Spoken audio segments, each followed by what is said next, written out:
Enys Men is a very weird little movie that was met with pure shock and awe laughter as the credits began to roll in the screening I saw it in the Lighthouse Cinema last week.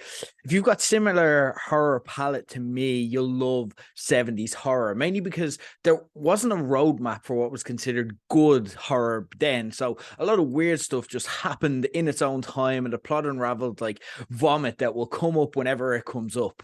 This has similar vibes. The movie is shot in 16 millimeters with all sound post sync to give that classic horror feel.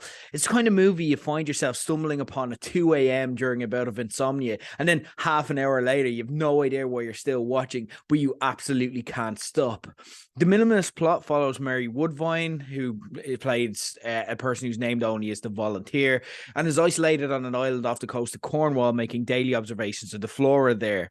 Though she does insist that she's not alone, and we see someone only credited as the girl who has a propensity for climbing on the roof occasionally. But is she actually there, or is this all a dream or hallucination? And if it is partly a hallucination, what is a dream and what is reality?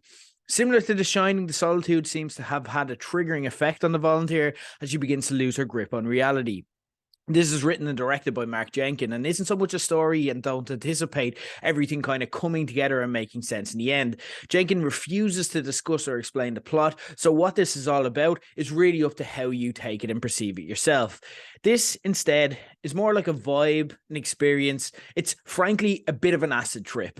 It's also going to be like Marmite. I've heard critics call it their favourite movie of the year. I've also heard audiences laugh in disbelief, wondering what the fuck they had just witnessed. So I'm not going to presuppose and tell you if you're going to like this or not.